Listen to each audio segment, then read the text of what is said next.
dernier numéro de Nopiden pour le compte de cette semaine. Nous sommes le mercredi 9 septembre 2020. Chers amis téléspectateurs, bonjour et bienvenue une fois encore à votre rendez-vous matinal. Nasouba Fugensia Moutondi. Yé Nasouba Marchel. Bonjour chers amis téléspectateurs. J'espère que le réveil a été agréable de votre côté en tout cas. Nous sommes là ce matin pour vous servir. Et oui, puisque votre développement est notre affaire ici à BB24, nous sommes encore au rendez-vous, comme vous l'avez si bien dit. Et d'ailleurs, nous allons vous apporter de la bonne humeur. Moi, particulièrement, je suis très contente ce matin. Ah oui, Marchel, vous avez quelque chose à nous dire, quelque chose à partager avec nous ce matin? En tout cas, comme le disent les sages, quand la femme se réveille le matin et commence par chanter, c'est que la nuit a porté conseil. Non, partagez juste avec nous votre secret. Fugensia Moutondi, je ne vous apprends rien de nouveau. Non, vous ne voulez pas dire la vérité, pourquoi Marchel? En tout cas, connaisseur connaît. Alors, Fugensia, savez-vous qu'auparavant, la virginité de la jeune fille avant le mariage est obligatoire? Ah oui, c'est vrai, auparavant. Même aujourd'hui, certains parents exigent que leur fille reste vierge jusqu'au mariage. Ils n'hésitent même pas à aller vers un gynécologue, à dire à ses enfants de passer au test. Et on voit si elle est toujours vierge. Et c'est l'honneur de la famille en tout cas. C'est vrai, c'est l'honneur de la famille. Certaines communautés restent, je vais dire, collées à cette valeur traditionnelle et continuent de promouvoir la virginité chez la jeune fille avant le mariage. Oui, d'où l'intérêt aujourd'hui du sujet qui est intitulé la virginité jusqu'au mariage, une vertu de plus en plus rare sous nos cieux. Et c'est vrai, ah oui. Ça devient rare. Ah oui, ça devient très rare. D'ailleurs, pour mener le débat, nous avons invité pour vous, chers amis téléspectateurs, un gynécologue, un témoin et au téléphone, nous allons joindre un anthropologue. Mais avant tout ceci, nous allons installer la rubrique Les merveilles du Bénin.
Les autruches, rien qu'à voir la beauté de leur plumage, ça donne envie d'aller découvrir, d'aller voir de plus près ce à quoi ressemble ces autruches. Ah bon, vous avez envie d'aller à Dassari, c'est la femme de Taktakdou?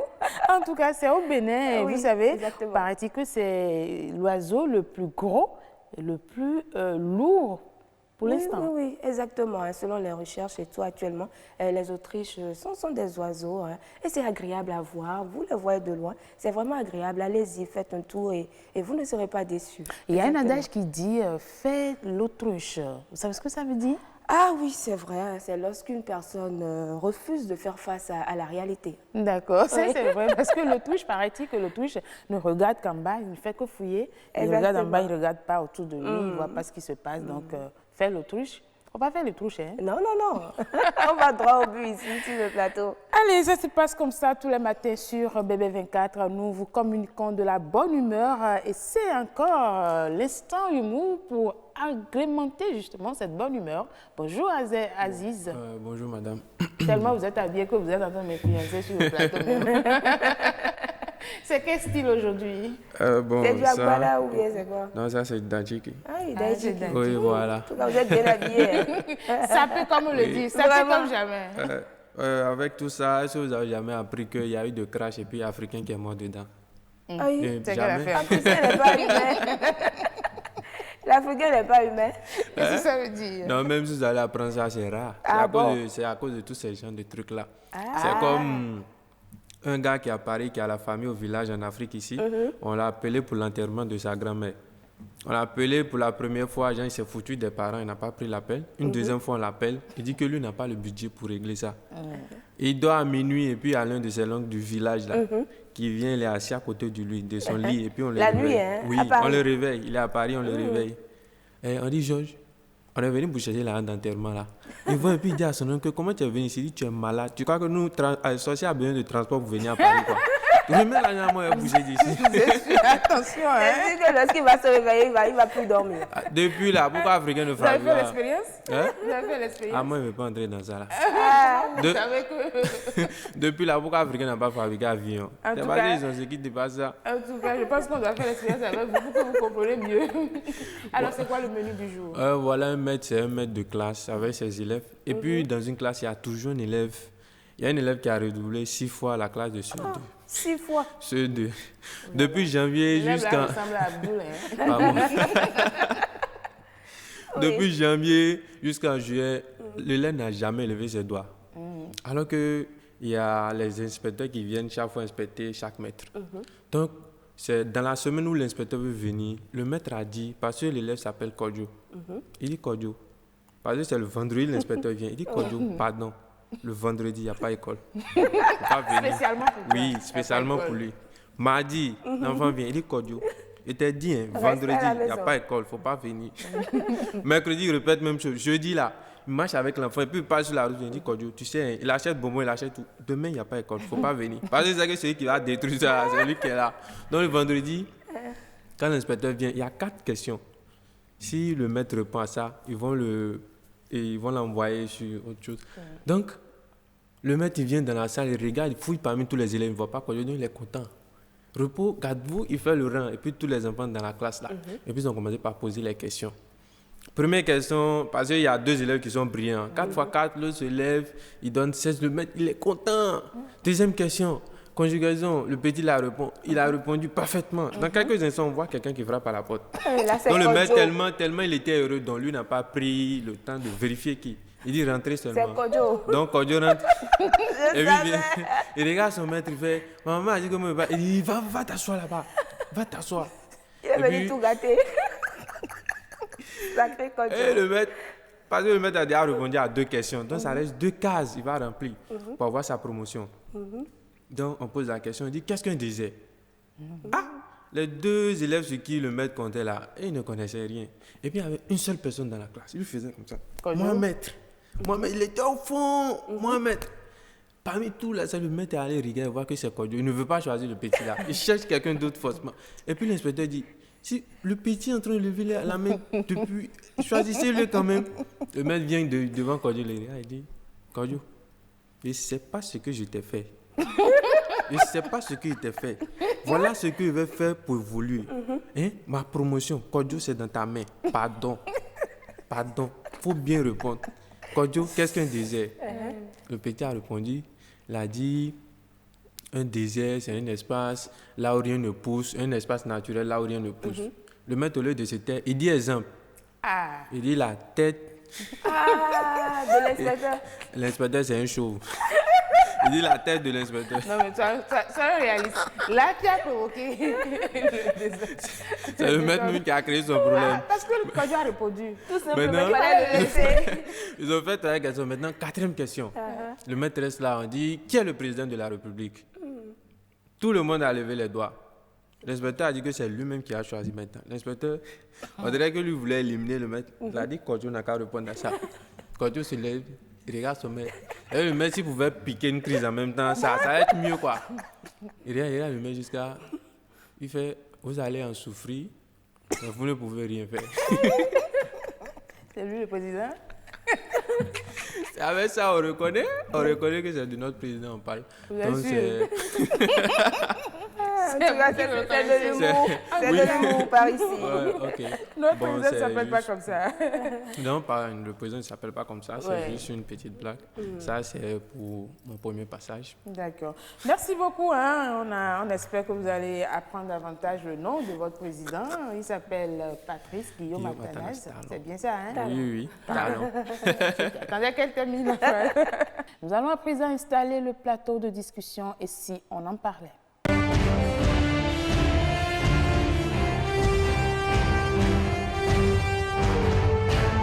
Marcel, vous venez de lancer ainsi le plateau de discussion et le thème d'aujourd'hui, la virginité jusqu'au mariage, une vertu de plus en plus rare. Exactement, et pour mener ce débat, nous avons déjà nos invités sur ce plateau. Il s'agit de Madame Judith Adivignon, elle est témoin. Elle va nous expliquer tout à l'heure comment elle a vécu sa situation.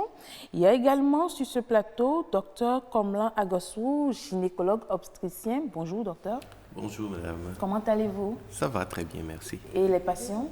Ça va. D'accord. Madame Judith? Bonjour mesdames. Merci beaucoup d'être là aussi. C'est bon. Alors, au téléphone, nous allons recevoir dans quelques minutes Dr Jaurès Coin. Il est socio-anthropologue. Oui, exactement. Vous venez de lancer. Nous allons démarrer la discussion ici sur le plateau. Exactement, nous allons démarrer. Je me retourne directement vers le docteur Komlan Agossou. Alors, comment définissez-vous la virginité sur le plan clinique?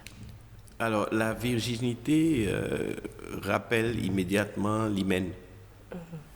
Cette membrane, cette fameuse membrane, cette sacrée membrane qui crée des ennuis aux femmes. Ah oui? On n'a jamais Oui, dit que ça nous crée des ennuis. parce que justement, nous parlons.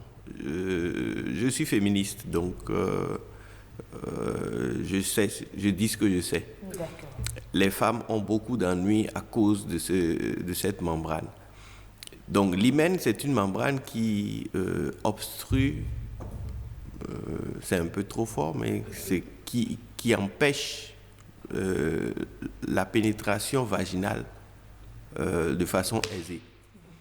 Donc c'est une membrane qui est congénitale et dont la rupture se produit lors de la première pénétration. Et c'est cette première pénétration qui consacre la défloration et qui donc annule la virginité de la femme. Donc la virginité, c'est le fait que l'hymen soit intact, en fait, et qu'il n'y ait pas eu de pénétration vaginale due à un acte sexuel. Oui. Mais docteur, jusqu'à quel âge peut-on maintenir sa virginité? Ben, il n'y a pas d'âge pour maintenir la virginité. C'est un choix personnel. Il suffit de ne pas avoir eu de rapport sexuel du tout. Et donc, l'on est vierge. Alors, on entend dire parfois qu'on peut être également déviergé, pas forcément avec des rapports sexuels. Est-ce vrai? Mais il faut forcément un acte sexuel pour être déviergé. Nuance quand même. En fait, ne plus être vierge, cliniquement, c'est la rupture de l'hymen. Donc, à partir de ce moment, ce n'est pas forcément un rapport sexuel qui va provoquer la rupture de l'hymen, puisque les traumatismes sont capables de déchirer l'hymen. Donc, les sportifs de haut niveau qui font des grands écarts, qui sont des athlètes qui courent les courses de vitesse ou les courses de fond, les sauteuses, les joueuses à tout niveau peuvent avoir des ruptures de l'hymen sans du tout avoir eu de rapport sexuel. D'accord. Alors, Madame Judith Adivignon, voilà, vous êtes une femme mariée, vous avez conservé votre virginité jusqu'au mariage. Dites-nous, parlez-nous un peu de votre expérience. Merci. Ben, je suis l'aînée d'une grande famille, fille d'un père très spirituel et un peu dur, si je puis dire, dictateur. Donc, par rapport à cela, il fallait être pour lui plus ou moins exemplaire, parce que ce que c'est que la dignité pour lui, c'est un mot très fort. Donc, il fallait qu'en tant qu'aîné, puisque nous sommes 3 filles, 6 garçons, tout braver pour paraître un peu comme un trophée pour lui. Donc, ça n'a pas été chose difficile quand même parce que il faut avoir le temps libre pour certaines choses avant de se dire, avant de penser au sexe. Donc ça n'a pas été le cas. C'était un fourre-tout comme éducation et voilà. Et est-ce que en son temps, vous n'avez pas eu de difficulté à être en harmonie avec votre père qui voudrait forcément que vous conserviez votre virginité? Ben, pas du tout alors, pas du tout, parce qu'on discute beaucoup, c'est un enseignant, il me parle beaucoup. Et comme je le disais tantôt, c'est quelqu'un d'un certain rang spirituel. Et par rapport à ça, bon, ça a été vécu comme ça, rien de difficile. Mais comment est-ce que ça se passait? Est-ce qu'il vous amenait tout le temps chez le gynécologue, passer des tests pour voir si vous êtes toujours vierge? Bien sûr. Ah oui. Ouais, mon père le faisait très souvent. Et c'était comment, chaque mois ou chaque année? Chaque mois. Mais après, quand je me suis déplacée, parce qu'entre-temps, j'ai fait mes études dans un autre pays, donc là, c'était chaque année. Ah oui. Quand je revenais pendant les vacances. Sinon, quand j'étais avec lui, c'était chaque mois. Et vous ne vous sentiez pas, il n'y avait pas cette sensation d'être trop surveillé ou bien? Ben non. Non, parce que d'abord, mon père, pour moi, c'est carrément, c'est mon idole. Donc, tout ce qu'il dit, je le buvais comme ça. Je me dis, puisqu'il y a déjà la parole, comme je le disais, la parole de Dieu, je me disais, père et mère, tout ce qu'ils disent, il faut les respecter si vous voulez avoir un lendemain meilleur. Donc pour moi, c'était un peu comme des étapes à traverser pour être plus tard, pourquoi pas, très heureuse. En tout cas, c'était comme ça dans ma tête. Mais votre entourage, comment est-ce que vos amis vous prenaient? Parce que quand vous dites à vos amis, vous êtes ensemble et vous dites, moi je suis toujours vierge, ça va étonner plus d'un. C'était comment avec vos amis? En matière d'amis, j'en avais très très peu. Mes frères et sœurs étaient déjà mes amis, puisqu'on ne sortait presque pas comme ça. On était là. Il y avait tellement d'activités à la maison qu'on ne pensait pas à certaines choses ou qu'on ne se disait pas, il faut forcément avoir une amie. En plus, ça ne se disait pas. Mon père était très connu dans la zone où on était, c'était au nord. Donc, on sait que tel papa peut avoir telle fille. Donc, je n'avais même pas besoin de le dire. Il y a des gens qui le savaient, mais on n'avait pas ce courage-là de m'aborder pour me demander comment ça se passe. Parce que je ne me laissais pas trop faire, je ne me laissais pas si perméable pour qu'on m'aborde pour poser certaines... Quand c'est sur le plan de travail, on le fait. Alors, docteur, comment vous avez écouté un peu Madame Alignon? Vous avez vu, est-ce que je vais parler des difficultés, mais tous les efforts qu'elle a pu fournir pour garder cette virginité. Et vous, en tant que docteur, pourquoi est-ce que la jeune femme doit garder sa virginité? Est-ce qu'il y a une raison de vraiment garder la virginité? Médicalement, je ne peux pas vous donner une raison pour laquelle une femme devrait garder sa virginité. Il n'y en a pas. Par contre, les relations sexuelles sont des sources d'infection et des sources de complications lorsque elles ne sont pas saines. Donc, qu'une jeune femme garde sa virginité, préserve sa virginité pendant le temps qui lui plaît, et je dis le temps qui lui plaît, de choisir un compagnon, c'est une meilleure stratégie de santé, et donc de santé sexuelle. Donc il n'est pas intéressant de multiplier les partenaires, ni de multiplier les rapports sexuels avec un partenaire dont on n'a pas une fiabilité en matière de fidélité. Puisque l'un dans l'autre, l'hygiène de sa santé sexuelle se pose. Donc, virginité jusqu'au mariage, en général, c'est des choix culturels, des choix religieux aussi. Et donc,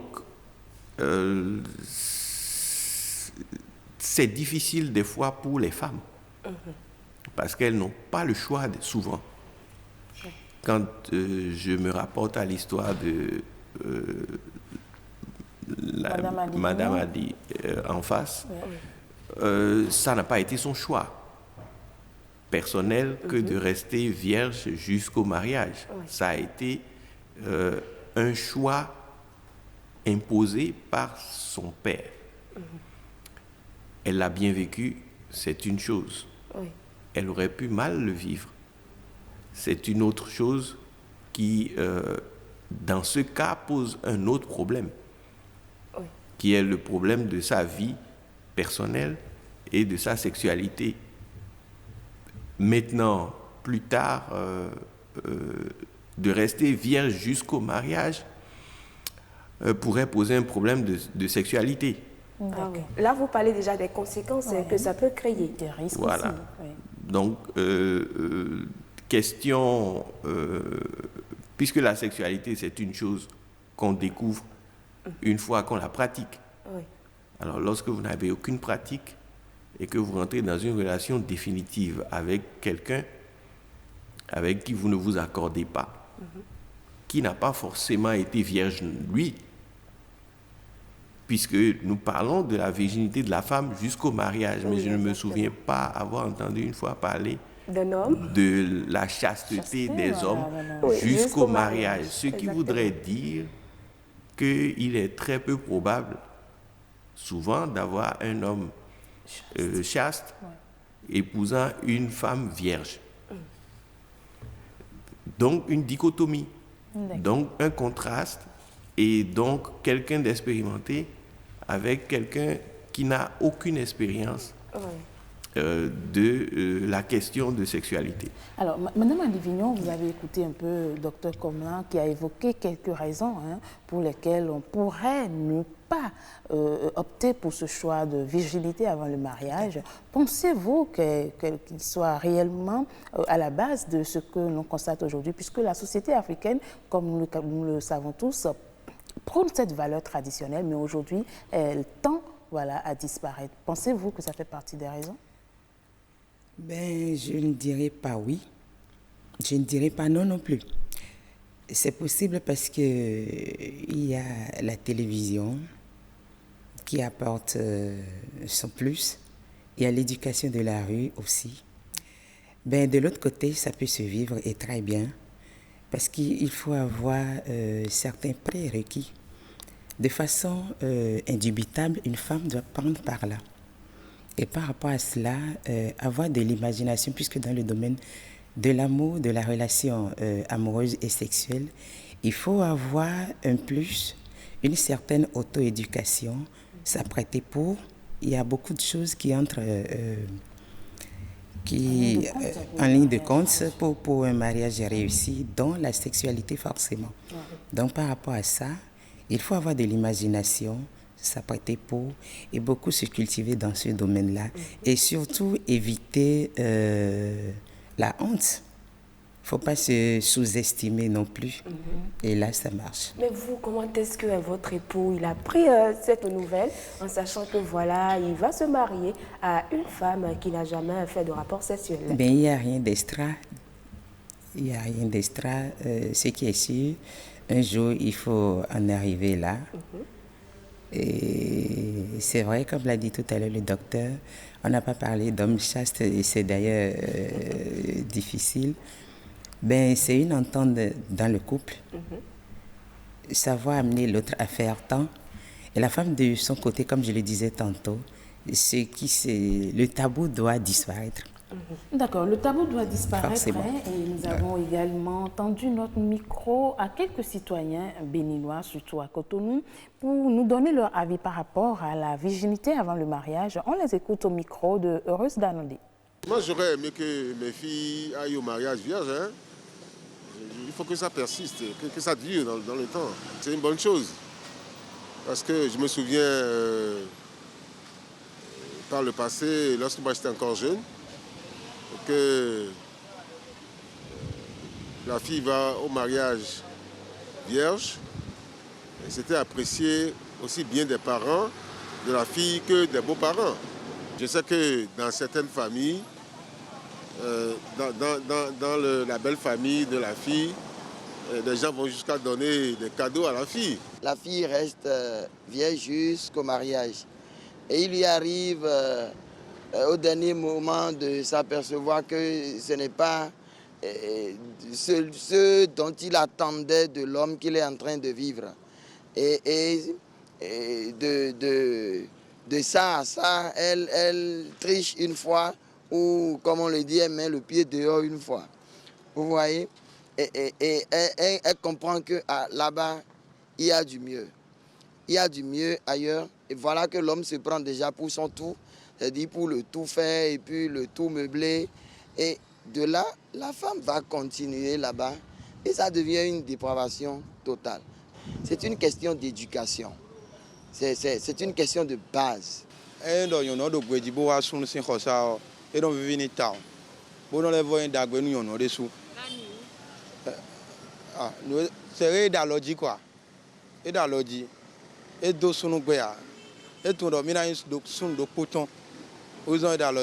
Moi particulièrement, je ne suis pas d'accord.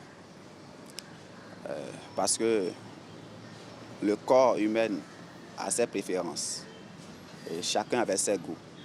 Donc selon moi, il faudrait que, après avoir cotisé la fille, vous êtes entendu, bon, c'est bon que vous pouvez aller à ce niveau aussi pour voir si il y a, comment on dit, la compatibilité d'échange. Si ce n'est pas compatible, l'échange ne pouvait pas y avoir lieu. Donc, on devait savoir si c'est compatible avant d'y se mettre sous ce contrat de mariage. Sinon, quand tu te mets dedans, c'est difficile. Donc, c'est là qu'il y a la tricherie, l'hypocrisie. Et entre la tricherie et l'hypocrisie amène ce qu'on appelle la séparation du couple. De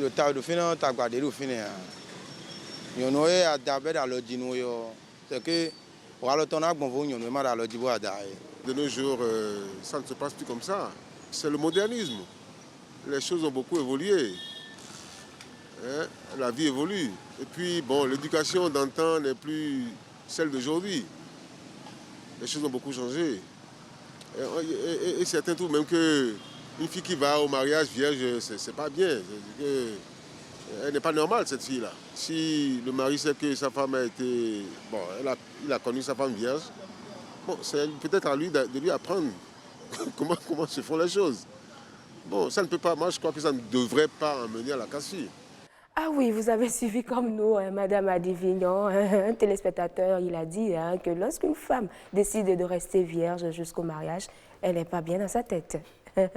Votre avis? Je suis très bien, moi, dans ma tête, puisque je suis pluridimensionnelle, je ne me sens pas complexée du tout, non, je suis bien dans ma tête. Alors, docteur Komlan, il y a eu d'autres raisons qui ont été évoquées par les téléspectateurs. Ils ont parlé de sources d'infidélité, ils ont parlé de manque de confiance, ils ont parlé d'épanouissement. Est-ce que vous êtes d'avis avec eux? C'est des avis partagés. Hein. Je ne crois pas que le fait qu'une femme ait connu un autre homme avant son mari soit une raison pour qu'elle soit infidèle. Du tout. Non plus le fait qu'elle soit vierge jusqu'au mariage n'est une raison pour qu'elle demeure fidèle. C'est la satisfaction dans le couple qui maintient la fidélité mutuelle. Lorsque la femme ne se sent pas dans son couple, et ce n'est pas forcément physique. C'est pas parce qu'elle n'a pas un épanouissement sexuel qu'elle va tromper son mari. C'est très souvent peut-être à cause d'autres raisons, souvent la violence. D'accord. Alors, oui, Madame Adivignon, vous avez entendu de la vie. Tout à l'heure, vous avez partagé une expérience, vous avez parlé des nombreuses fois où votre papa vous amenait faire des tests. Et le docteur, dans les coulisses, nous a dit que lui, il n'est pas capable d'accepter ces examens-là. Alors, ce n'est pas contributif de passer le temps à faire des examens répétitifs à une jeune fille pour vérifier sa virginité. C'est en violation de ses droits, d'ailleurs, d'enfant. On n'a pas le droit de harceler un enfant à ce point. Et les informations qui lui appartiennent. Si l'enfant a été victime d'une agression sexuelle, parce que quoi qu'il en soit, une jeune femme qui n'est pas majeure, donc elle a moins de 18 ans, si elle n'est plus vierge, celui qui est l'auteur du rapport sexuel, s'il est majeur, lui, il a maille à partir avec la justice, sauf si les parents couvrent. Alors, docteur, nous allons revenir tout à l'heure à vous encore pour plus d'explications sur ce sujet. Déjà, nous avons notre socio-anthropologue en ligne. Il s'agit du docteur Jaurès Queen. Bonjour, docteur. Allô? Oui, allô? Oui, bonjour, docteur Jaurès Queen. Bonjour, madame. Comment allez-vous? Je vais bien. Alors, aujourd'hui, nous parlons de la virginité chez la femme. Faut-il garder cette virginité jusqu'au mariage? Et donc, nous avons eu des avis sur ce plateau. Mais vous, déjà, je voudrais savoir quel est le mythe qui entoure la virginité chez la femme dans notre société béninoise. Merci beaucoup, madame. Avant de parler de la virginité de la femme au mariage, j'aurais bien voulu clarifier un peu le concept du mariage. Oui. Alors, le mariage, c'est le mécanisme social par lequel deux lignages au sein d'une société sont liés pour la production et le renouvellement de ses membres. D'accord. De ce point de vue, ce mécanisme joue un rôle important. D'accord. Comme je viens de vous dire, pour la reproduction des membres de la société, et la femme est la porteuse du lien social. D'accord. Sociologie. Sinon, quel est le lien social lui-même au sein de la société? Et dans une société patriarcale comme la nôtre, c'est la femme qui lie le liage de son mari au sien. Sinon, elle lie le liage de sa famille à la famille de son conjoint. Alors, docteur, pourquoi en Afrique précisément? C'est une fonction sociale très importante. Ok. D'accord? Oui. Le mariage assure une fonction sociale très importante.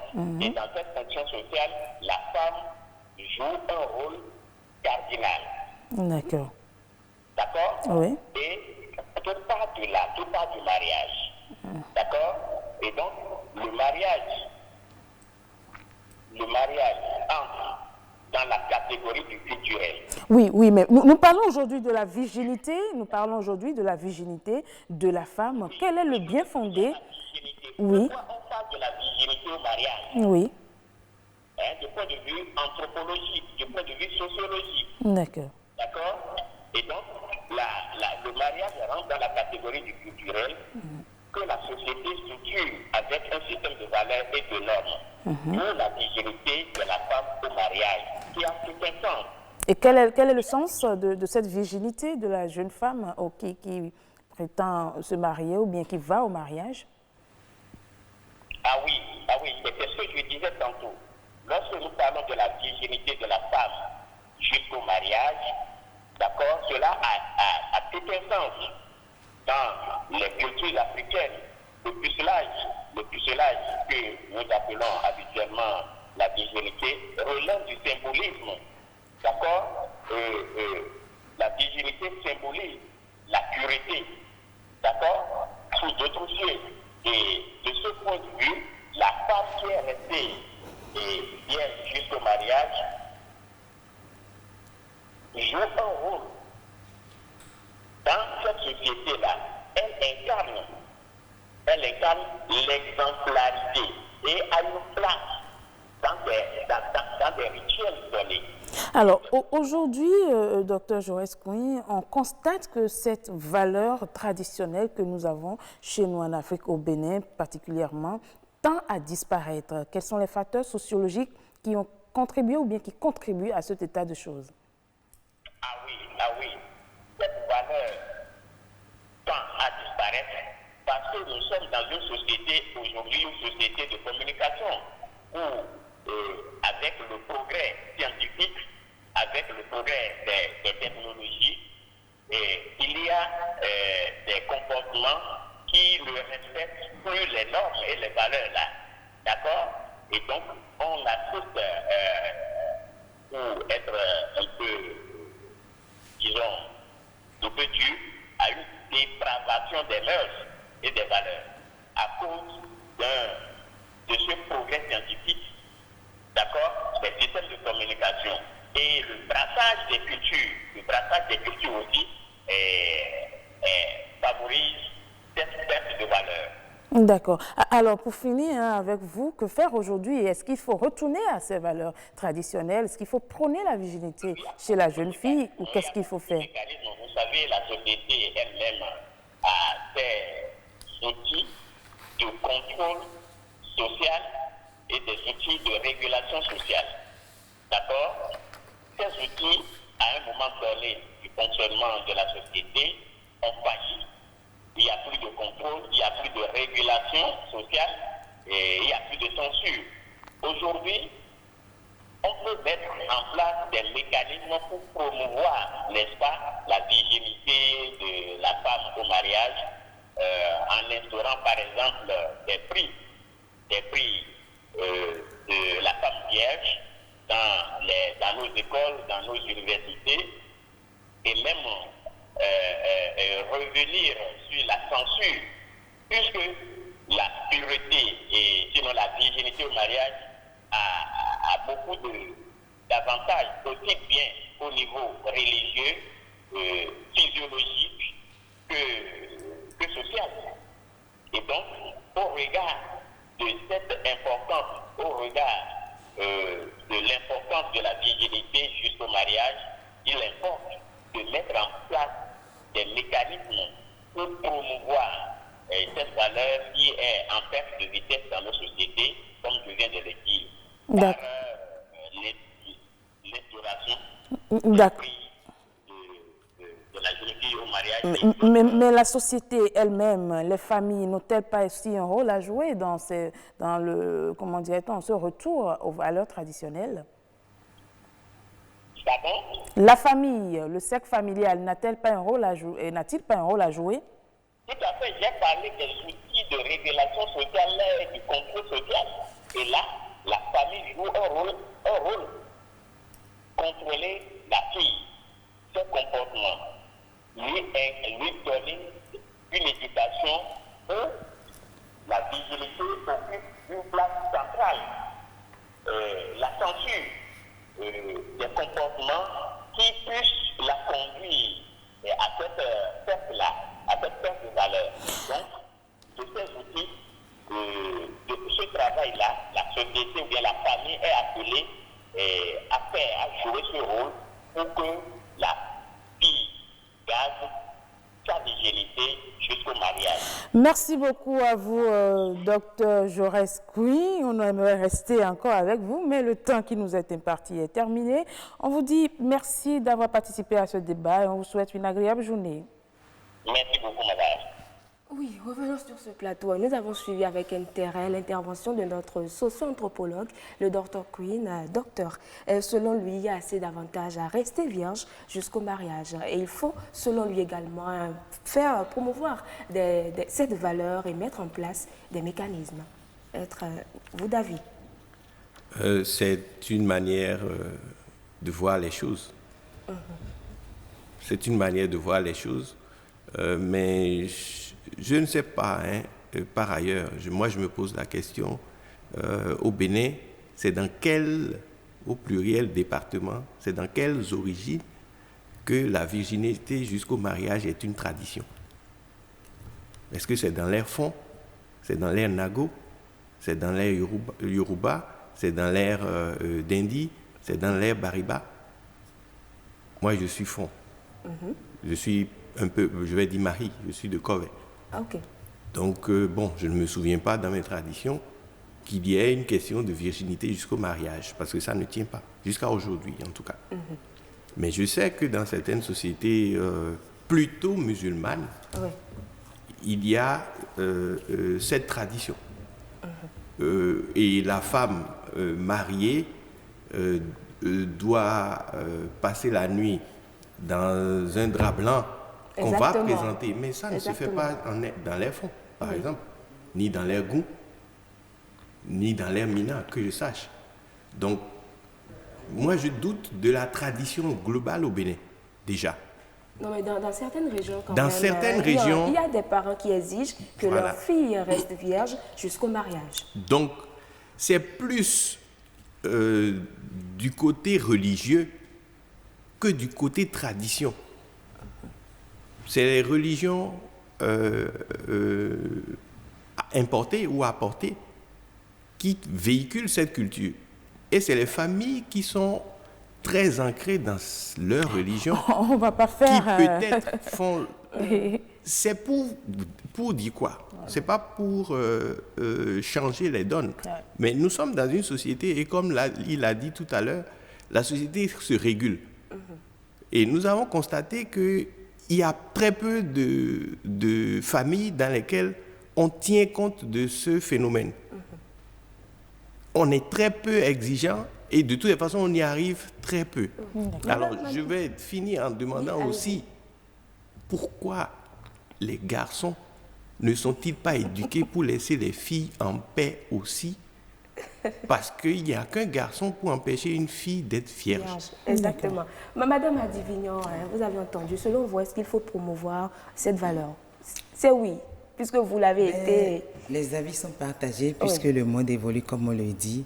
Mais je pense qu'il y a un plus quand même. Et ça se fait déjà au Bénin et sous d'autres cieux. Prôné par un Béninois, Delano Ntikiki.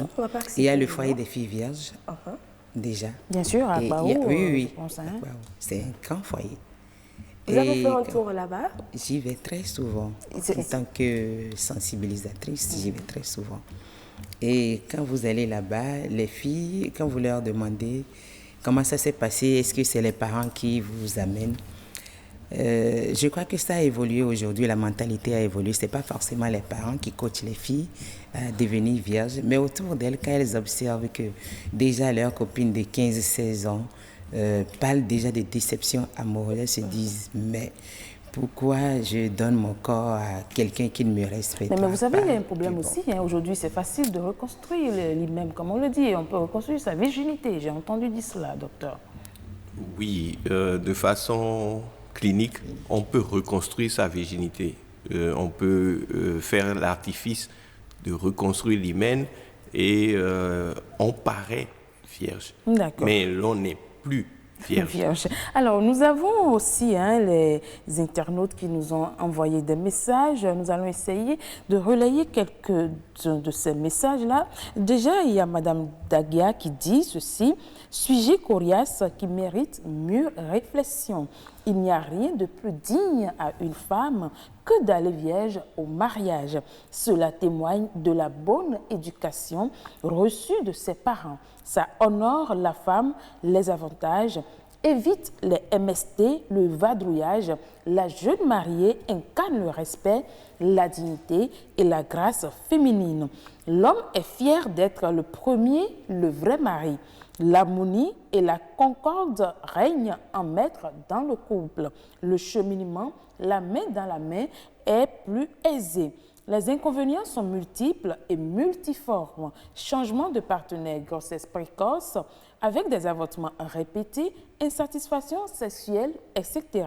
Rendons grâce aux filles qui conservent leur virginité jusqu'au mariage et encourageons-les à tout prix. » Oui, et Roland, il vient ajouter, rendons vraiment hommage à nos braves qui gardent leur virginité jusqu'au mariage. Il doit y avoir de risques en principe. Bon, si on cherche à savoir si le circuit sexuel fonctionne bien ou pas, ça on peut contrôler à l'hôpital. Mais rester vierge jusqu'au mariage, c'est comme envoyer un homme sur la planète Mars. C'est extrêmement rare de nos jours.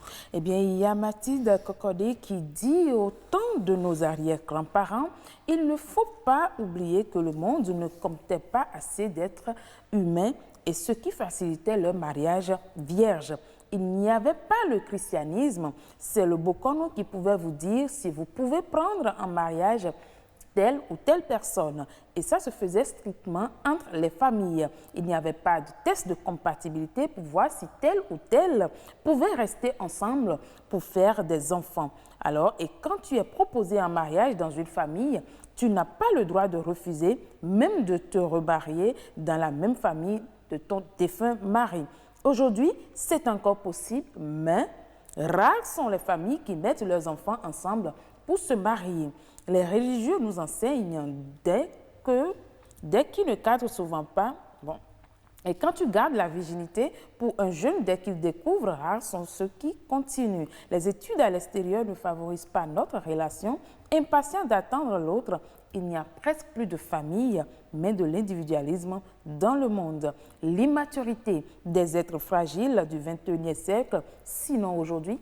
Concernant les maladies, il y a bien trop de facilité pour savoir son statut avant de se marier. Il y a aussi les avantages pour la famille. C'était que les autres familles sachent que les filles est aussi allées au mariage vierge et le pain de la virginité revient à la maison. C'était une tradition à ne pas manquer. Si c'est bon ou pas, le garçon n'a pas le choix, il prend seulement et pourra peut-être ajouter une deuxième sur elle. Oui, et nous avons Madame Mathilde Cocodé qui a partagé avec nous cette expérience assez douloureuse. Elle dit ceci: j'ai actuellement une filleule qui a même décroché le trophée des vierges. Elle trouve un copain qui était chaud. Les parents ont fait la dot. Dès que la fille a rejoint le mari, ils ont passé quelque temps. Le gars a voyagé et plus de signes. Aux dernières nouvelles, ils nous ont dit qu'il ne veut plus d'elle et se marie en Belgique. Actuellement, c'est de psychologue en psychologue que nous passons. Eh bien, il y a Roch Akweinou qui nous décrit également. Il dit « J'ai un ami dont la copine avec laquelle il filait un parfait amour a voyagé pour les études. Après 6 mois, elle lui dit de ne plus l'espérer parce qu'elle a maintenant retrouvé l'amour de sa vie. Depuis ce temps, mon ami, il s'est interdit d'aimer encore une femme. » Voilà donc d'autres expériences. Exactement. Et M. Roland, il revient, il dit, affaire de vierge aussi, il y a des non-dits. Peut-être le plateau de demain n'aborderait pas tous les aspects. Il y a des virginités, il faut rester vierge par éducation et par conviction. Il y a la virginité par contrainte, la religion, les critères de mariage dans certains milieux ou traditions. Pour le dernier cas, c'est la virginité a souvent des problèmes, c'est-à-dire comme la dame sait que c'est obligatoire d'être vierge pour être honorée, elle développe des perversions graves qu'on ne peut pas tout évoquer ici et maintenant. Donc cette affaire de virginité doit se baser sur le principe de la totale liberté de la fille. Voilà, nous avons reçu beaucoup de messages. Madame Guézo qui dit « Oui, c'est encore d'actualité et a toujours sa valeur.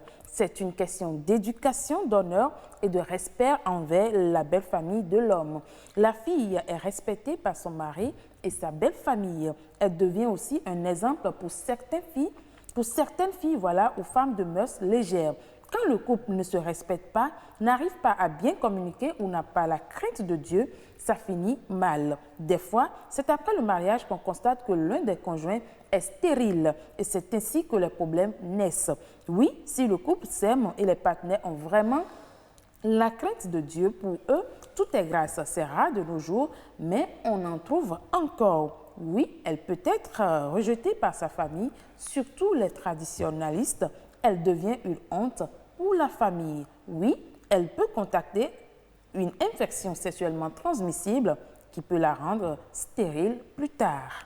Oui, nous avons plusieurs internautes et ils nous ont écrit, il y a un autre, il dit ceci, c'est vrai que beaucoup de parents donnent ces genres de conseils à nos jeunes sœurs, nos filles, ce qui est très bien et à féliciter entre-temps. Ces conseils sont à respecter jusqu'au jour J, ce qui ressort de l'éducation de base quand la famille donne à ses enfants et aussi ce que ces derniers voient leur aîné faire. Mais moi, je me pose la question de savoir si la fille est restée vierge pour l'homme jusqu'au jour du mariage et que la nuit de noces, il s'avérait que son mari est impuissant. Face à cette question, que moi-même je me pose. Rester vierge jusqu'au mariage n'a pas de sens chez moi. Et n'oublions pas une chose, une relation sérieuse sans le sexe, je ne pense pas qu'il y aura long feu, puisque la génération montante a cette idée sur des fantasmes. Donc, du coup, je pense que mieux se connaître dans tous les sens avant le mariage est mieux. Voilà, et il y a un dernier message que nous allons relayer, revenu sur ce plateau, c'est le message de Mme Claire Hongan Ayemona qui dit ceci. Savez-vous que dans des pays où l'on attache à tort ou à raison une importance à la virginité de la femme, il existe des médecins réparateurs de l'hymen qui répondent ou qui redonnent la virginité apparente à la jeune fille qui a déjà eu plusieurs rapports sexuels. Parfois, même c'est avec la complicité du fiancé pour tromper ou satisfaire les parents. Alors, tout cela rime à quoi, docteur? Tout cela rime à quoi? Ça rime à ça. Je ne peux pas donner la réponse puisque les avis sont partagés et je les respecte tous. Parce que vouloir demeurer vierge ou chaste doit être un choix. Et un choix qui n'a rien de péjoratif et qui ne devrait pas être stigmatisant. C'est clair, ça. Cela a des avantages qui sont bien décrits. Nous avons passé en revue un certain nombre dont les avantages pour la santé sexuelle, pour la reproduction, parce qu'on risque d'attraper une infection sexuellement transmissible, le VIH. Ne l'oublions jamais, il est toujours à côté. Les hépatites, aussi, etc. Voilà. Mais il y a aussi la fierté de garder sa virginité et de ne pas se sentir avoir été souillé par plusieurs personnes. Surtout dans le corps de la femme. J'ai l'impression que c'est comme ça que ça se vit un peu. Je ne suis pas une femme, donc je n'en sais pas plus.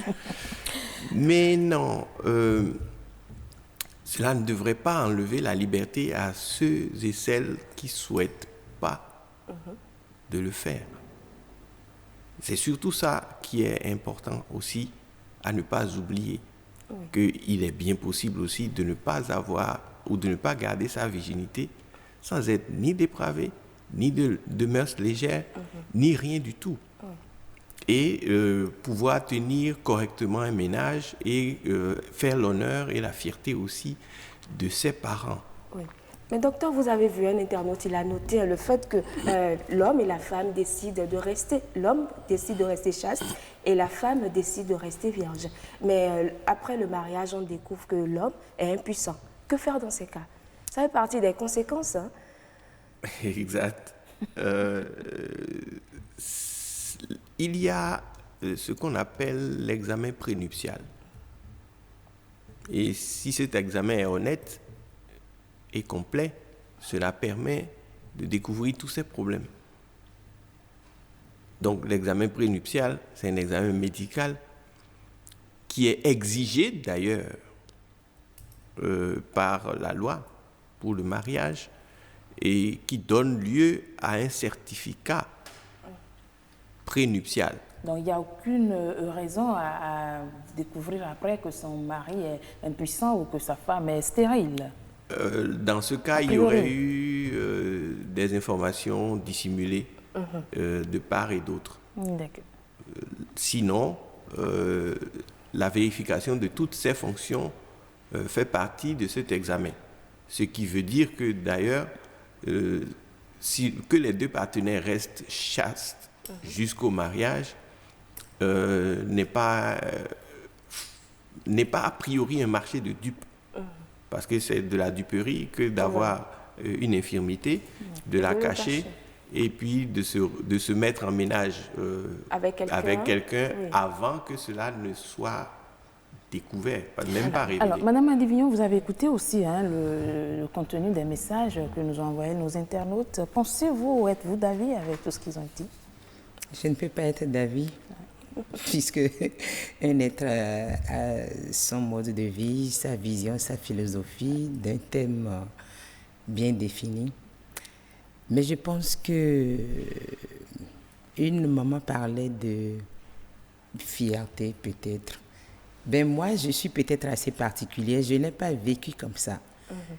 Je lisais beaucoup la Bible et je me disais, pour moi, c'était tout naturel, tout simple, d'être ainsi jusqu'au mariage, tout simplement. C'est vrai que mon père l'a voulu, mais on habitait avec des cousines et les expériences fâcheuses m'encourageaient plutôt dans ce sens. Parce qu'elles viennent, elles pleurent. Il y en a qui sont plus âgés que moi.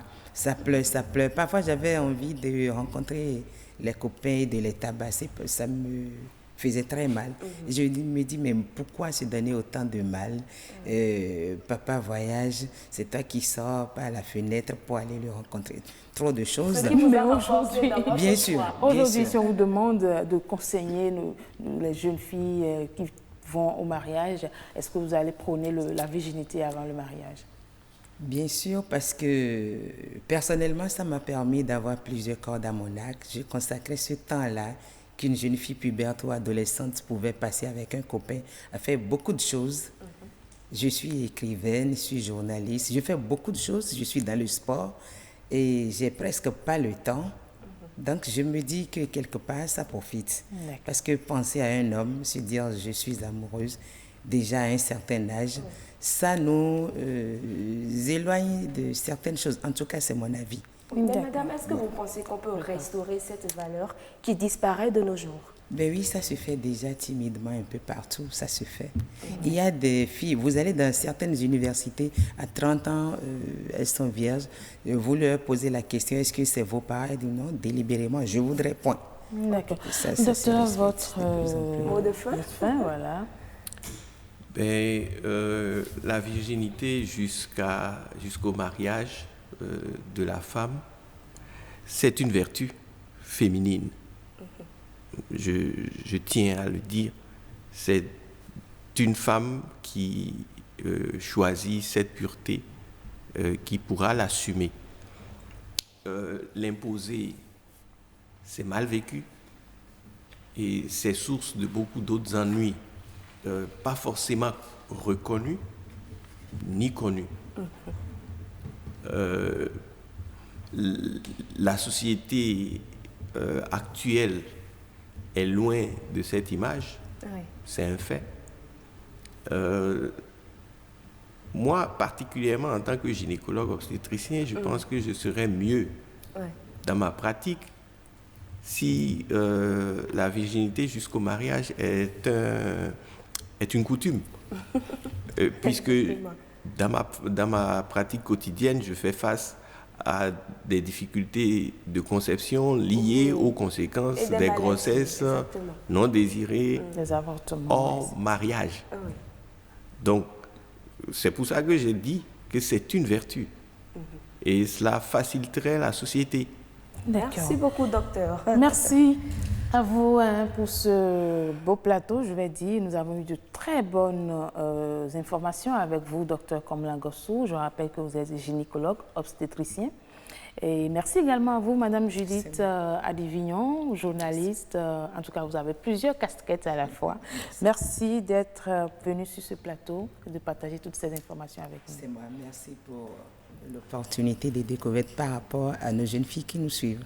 Merci, mais merci également à vous, chers téléspectateurs. On espère que le débat se poursuit chez vous, à la maison, dans vos bureaux. En tout cas, la virginité avant le mariage reste une valeur traditionnelle à prôner. C'est ce qu'on retient de ce plateau. On va marquer une courte pause, on revient après. Être sexy, c'est s'assumer, c'est être séduisant. C'est pas genre laisser voir nos parties, nos seins, nos fesses, non. Et si tu me choisis tel homme que je ne veux pas, et arrivé à la maison maintenant, il commence par se droguer, alcoolique et autres là, c'est moi qui va ramasser les pots cassés, non? Les stimulants en milieu scolaire. C'est parti pour la 2e saison de votre émission Jeunesse oblige. Prenez le rendez-vous tous les vendredis à partir de 20h30, rediffusion les samedis à 0h, à 4h, à 10h et tous les lundis à 8h. Jeunesse oblige, vos enfants vous parlent à cœur ouvert. Au mariage. Bienvenue au Bénin. Paysage verdoyant, relief multiforme, faune et parc naturel, plages ensoleillées, cité balnéaire ultra moderne. Rythme au corps, rite au cœur. Vestiges et reliques d'une histoire séculaire. Brave peuple, biens et personnes sécurisées. Le Bénin, terre de culture et de riches traditions, vous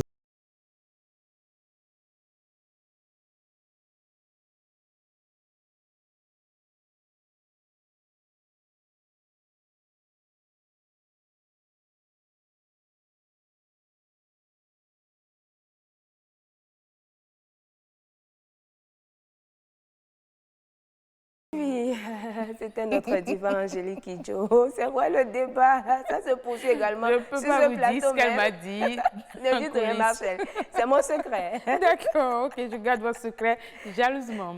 Alors, oui, c'est coutume aujourd'hui, hein, nous allons parler de l'interdiction de se bagarrer la nuit. Oui, et nous Mais sommes pourquoi toujours... même se bagarrer d'abord? Voilà, nous allons déjà commencer par là. C'est interdit de se bagarrer la nuit en milieu côte à fond. Ouais.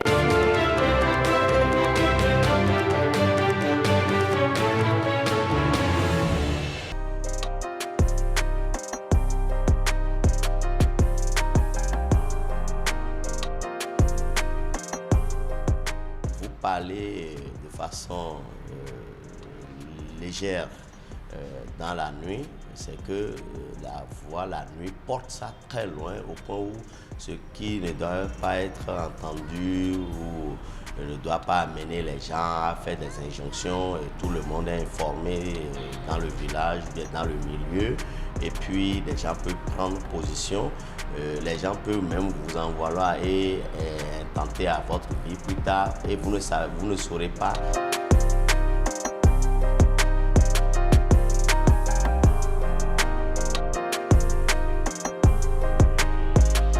C'est vraiment interdit. En temps normal, c'est même pas conseillé de se bagarrer, de se disputer dans la nuit.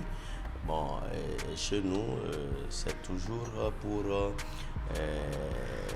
le souci de préserver la paix, l'amour, la cohésion sociale. Les ancêtres, les divinités ont voulu que les nuits, qu'on n'aille pas à cette extrémité-là.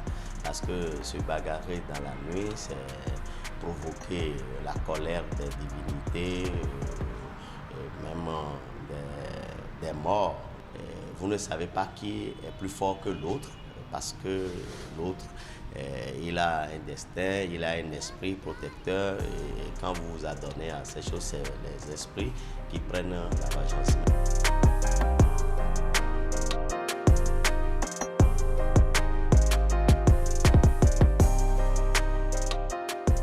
D'autres personnes qui se sont bagarrées dans la nuit, qui se sont disputées dans la nuit, au fil des jours, ils ont attrapé la variole, hein, une maladie de fétiche Zapata ou de la terre, de dieu de la terre.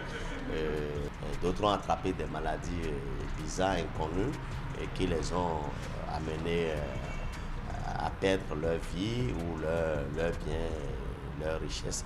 Parce que quand vous faites ça, vous attirez les esprits mauvais sur vous-même et sur votre entourage. Et il peut arriver aussi que vous perdez votre voix aussi, hein, simplement à cause de ça, parce que celui avec qui vous bagarrez ou avec qui vous faites des injures et tout ça là, s'il est plus puissant que toi, il peut arriver que vous subissez des sorts comme ça où vous perdez votre voix.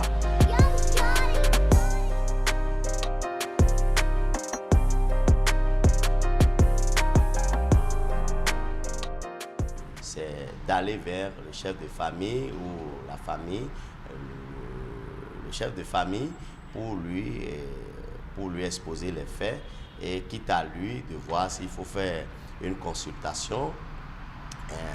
Il faut consulter le Fa et pour savoir quelle cérémonie ou quel rituel il faut te faire pour que tu sois purifié. C'est simplement ça.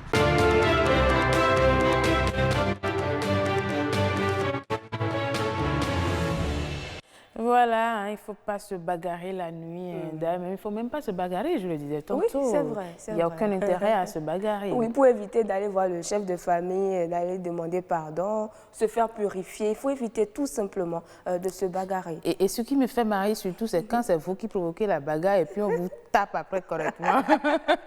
Il faut éviter. Quand on était au groupe primaire, vous voyez, quand vous vous dites à la sortie, c'est pas bien. Hein?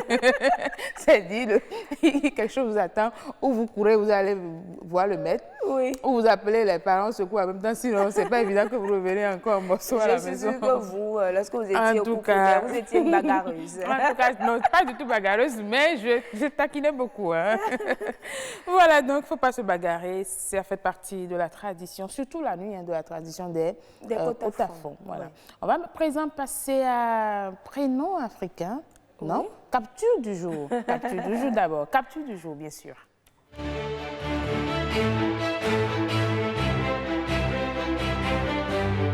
Alors, la capture du jour que nos chefs d'édition nous ont proposé ce matin. Alors, je vois déjà 3 chiens. Et c'est rien de bon, ça. La clé est sous le tapis. Non, franchement. C'est compliqué. La porte peut rester fermée, il n'y a pas de problème. Je vais dormir dehors. Non, mais si vous avez tous vos affaires dedans, vous faites comment? C'est pas grave, je reste dehors. J'opte pour le choix de dormir dehors. Mais vous imaginez que vous voulez postuler pour Ce une n'est pas grave. Je vais acheter un vêtement dans un prêt-à-porter. Non, attendez, je vous explique, Marcel. Vous postulez pour une bourse et vous avez tous vos documents à l'intérieur et on vous dit la clé est sous le tapis. Je pense que si j'ai un téléphone portable, je vais faire la photo de ce qu'il y a là et puis je vais envoyer ça au responsable de l'entreprise. Je dois postuler. Alors là, parce vous allez perdre. Hein? Si je ne suis pas en vie, je ne pourrais pas postuler.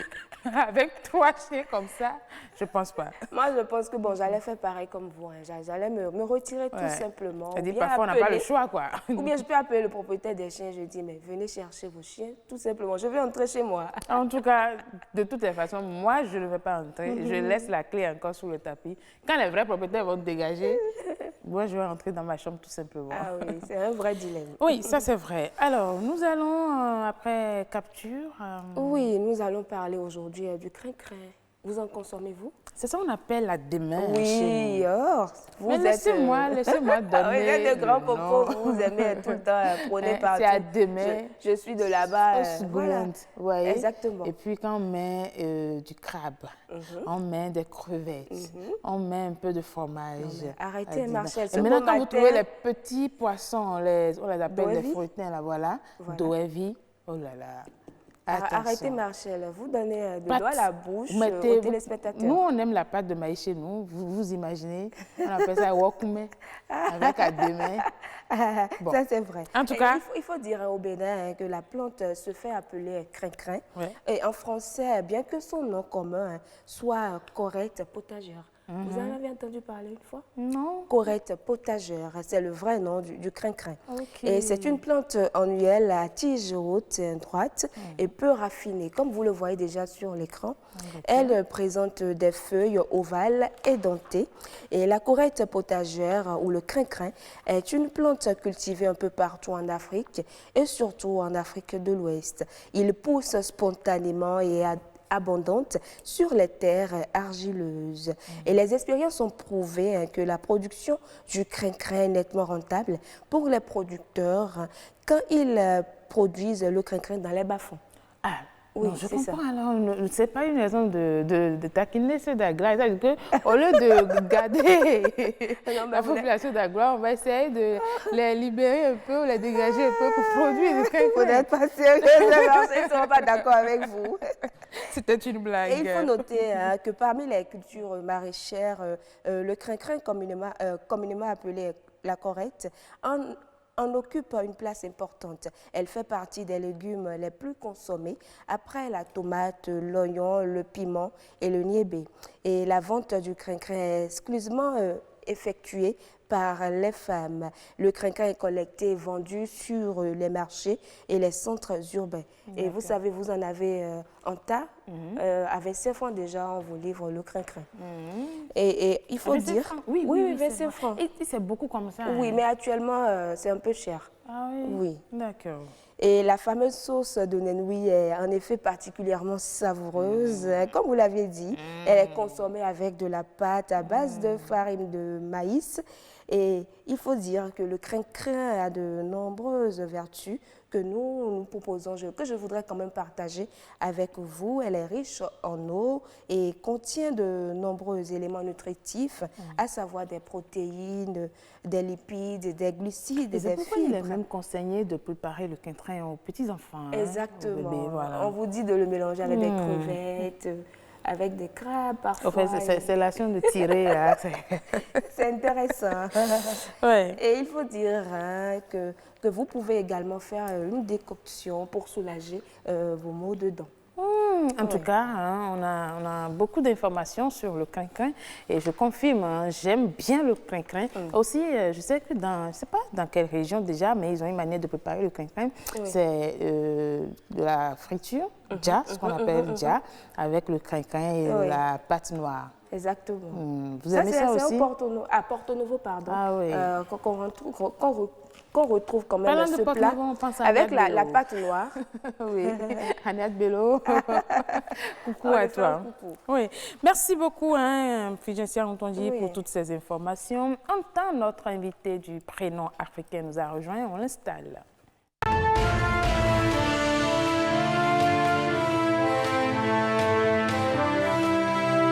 Et oui, prénom africain, depuis le lundi, nous sommes dans l'ère culturelle Idacha et notre invité est déjà là. Il a accusé de quelques minutes de retard. Alors, dites-nous, qu'est-ce qui s'est passé? Qu'est-ce qui s'est passé? Je serai en retard. On va demander à monsieur qu'est-ce qui s'est passé. On ne sait pas, peut-être que c'est une crevaison. Peut-être que la nuit a porté conseil chez vous aussi. Donc, rien de tout ça, juste que je me suis mal réveillé simplement. Ah, je me suis réveillé tardivement. Ça arrive. Le plus important, c'est d'être là pour satisfaire les téléspectateurs. Oui. Exactement. Et c'est quoi le prénom du jour? Non, laissez-moi vous saluer d'abord. Ah oui, allez-y. Sinon, je ne veux plus continuer à avoir des dettes auprès de Mme Rachel. D'accord. Alors, bonjour, comment est-ce que vous allez? Oui, ça va. Et vous m'excusez beaucoup pour le retard. Non, il n'y a pas de souci. Et en langue Idacha, salut-nous en langue Idacha. Ah, Yekoni et Kadireni. On répond quoi? Ewareni. Ewareni. On m'en fait Awa. Au moins, la réponse est facile. Allez-y. Vous allez dire Awa. Awa, tout simplement. Quand il dit on m'en fait, vous dites Awa. Awa. Il est fait. Awa. Il est wa. Ah, il est wa. Sinon, nous, on n'allait continuer pas à dire Awa. Awa, simplement. Il est fait, ça veut dire quoi? Et la maison. Ah, ok. Awa, genre, tout le monde se porte bien. Oui, il est wa, donc tout le monde tout va bien. Non, il est wa. D'accord. Alors, oui, pour répondre à votre question, ce matin, nous allons parler du prénom Akoutan. Akoutan qui voudra tout simplement dire « ils sont tous morts ». Oh, Akoutan. Akoutan. Ils sont tous morts. Alors, c'est un prénom qui se donne par des parents qui ont réalisé beaucoup de morts-nés, c'est-à-dire ils ont fait beaucoup d'enfants qui sont décédés. Alors, après 5 morts-nés, le 6e ou le 7e, on le dit Akoutan, c'est-à-dire avant ton arrivée, tous les autres sont morts. En réalité, c'est comme une prière pour lui demander de rester. Voilà, donc Akoutan, c'est juste un prénom pour dire qu'avant lui, beaucoup sont déjà morts. Mais il y a d'autres qui donnent Akokoutan. Akokoutan, peut-être c'est quelqu'un qui a réalisé 9 morts-nés. Et oui, après le 9, il a fait le 10e qui est resté, le 11e, le 10e est déjà Akoutan, le 11e aussi est là, le 12e il donne Akokoutan, c'est-à-dire malgré qu'il a réalisé beaucoup de morts-nés, il y a quand même encore 2 qui sont restés avant lui. Donc ils ne sont pas tous morts, c'est le contraire d'Akoutan, ils ne sont pas tous morts. Oui. Et quel est le comportement de ces enfants dans la société? Non, mais excusez, le plus souvent, c'est des enfants qui sont beaucoup plus impolis que ceux qui portent ce prénom-là. M'excuse beaucoup. Pourquoi? Parce que, puisque les parents ont déjà réalisé beaucoup de morts-nés, ils mettent tout à la disposition de cet enfant-là. C'est-à-dire, on garde l'enfant en réalité. Ils sont tellement chouchoutés que... Tout ce qu'ils demandent, parce qu'on ne veut plus qu'il parte, on ne veut plus qu'il parte, on ne veut plus que l'enfant la décède, on ne veut plus que l'enfant la meure. Alors, et on le garde comme de l'œuf. Donc, le plus souvent, c'est des enfants qui sont laissés pour compte, tout ce qu'ils veulent. Ils ont ça à la disposition. Et ça dit que Okoutan n'a pas de qualité? Oui, ils ont des qualités parce que il y a quand même des parents qui éduquent bien ces enfants parce qu'on dit c'est le seul que j'ai pu avoir, alors il faut que je puisse l'éduquer comme cela se doit pour que demain il puisse soit un modèle dans la modèle et s'occuper de moi. D'accord, mais est-ce que au coup de temps ou à coup de temps ou à coup de temps, c'est le premier enfant, vous avez déjà parlé du dernier enfant qui vient après des morts-nés. Est-ce que c'est une fille, est-ce que c'est un garçon, c'est quoi? Non, c'est un prénom qui est valable pour les deux sexes. Il y a beaucoup de prénoms. Il y a par exemple Duro Diaye qui veut dire attends pour faire ta vie. Ou il y a d'autres qui donnent également Okotan, c'est-à-dire la roue est terminée. C'est vrai qu'il y avait des roues qu'on faisait encore de tombes pour les autres. Alors la roue est terminée. Si toi aussi tu mets, tu n'auras plus de roues. Il n'y aura plus de roues pour t'enterrer. Voilà. Donc il y a Maureen Niquet, par exemple, qui est valable pour le sexe féminin. C'est-à-dire, finalement, malgré qu'il a réalisé beaucoup de monde, j'ai fini par trouver quelqu'un qui va me seconder, quelqu'un qui va rester avec moi. Donc, on dit Maureen Niquet. Voilà. Donc, il y a beaucoup de prénoms qu'on peut donner dans ces conditions-là. Juste que nous allons prier que ça n'arrive pas. Exactement. Merci beaucoup, Monsieur Thomas. Est-ce qu'on peut rappeler les 3 prénoms de la semaine rapidement? De la semaine, le lundi, nous avons fait Akotifo. Et le mardi, c'était Babatunde. Et aujourd'hui, c'est Akuta. Merci beaucoup. Elle est vraiment mon assistante. Là. Oui, personnel, on l'a déjà déclaré depuis hier. Elle est attitrée aujourd'hui. Oui, merci d'être passé ici. On vous souhaite une très bonne fin de semaine. Il y a encore jeudi, il y a encore vendredi. Un bon week-end aussi. Oui, merci beaucoup. À la prochaine. C'était un plaisir. Vous allez céder votre siège à notre humoriste. Oui, venez. Abdoul Aziz. Oui. L'homme qui, avec son dentier, qui arrive à prendre le vol de Cotonou à Paris, c'est ça. Sans passer par l'avion, forcément. Oui, sans passer par l'avion. Ça, c'est l'Africain. C'est ça. Alors, vous nous proposez quoi pour votre dernier passage? Bon, pour le dernier passage, je voulais parler d'un brigand, un ancien brigand du quartier qui est parti à l'église. Vous avez de ces histoires. Yes, c'était le monsieur qui défendait les premiers qui chassaient les brigands. Oui. Maintenant, aujourd'hui, c'est l'ancien brigand même. Oui, il est venu à l'église pour prier. Et donc, il vient, il s'agenouille devant la croix. Et il parle directement. Ses péchés. Oui. Ah, pas confesser, lui, il est venu prier. Il s'agenouille, il dit, Seigneur, c'est ton bon petit qui est là. Que vraiment, que c'est un boss. Que lui, il a fait 3 jours, ils ont cimenté, ils ont fait tout, mais lui, il est sorti. Que c'est un boss. Mais qu'il n'y a rien de grave. Hein. Mais que ces temps-ci, là, ça chauffe. Que si Dieu peut le trouver un petit 10 000 pour reconnaissance, lui va donner 2 000 francs à Dieu. Que lui-même sait que Dieu, c'est un businessman. Et l'argent va sortir d'où? Il a fait la prière d'abord. Et puis, il y a son second qui est auprès de lui. Il fait comme ça. Tu es sûr que si Dieu te donne 10 000, toi, tu as donné 2 000 francs à Dieu? Il fait comme ça, ce second. Toi, je n'aime pas des choses. Hein. On est dans la maison de Dieu ici. Il a dit qu'il est esprit, non? Moi aussi, je suis esprit. Donc, ils sont sortis de l'église là. Et puis, ils étaient en train de marcher. Puis, une enveloppe qui voltigeait. Le gars, il s'approchait.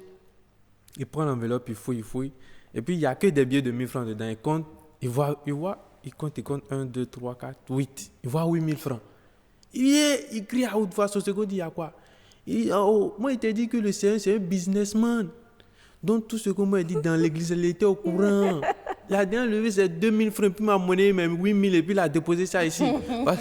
Lui, il a dit dans l'église que Dieu n'a qu'à lui donner 10 000, lui va lui donner 2 000 francs comme reconnaissance. Donc, il compte les 1 000 francs, puis trouve 8 000. Il dit, Dieu a déjà enlevé, c'est 2 000 francs, et puis il a envoyé les 8 000. Vous avez vu Dieu enlever 2 000 francs? C'est une manière de parler, quoi. C'est la prière qu'il a fait, c'est la prière aussi. Bon, c'est un truc du genre.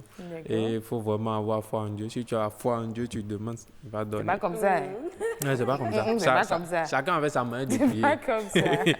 Chacun avait sa manière de prier. D'accord. Est-ce qu'il y a autre chose encore pour nous?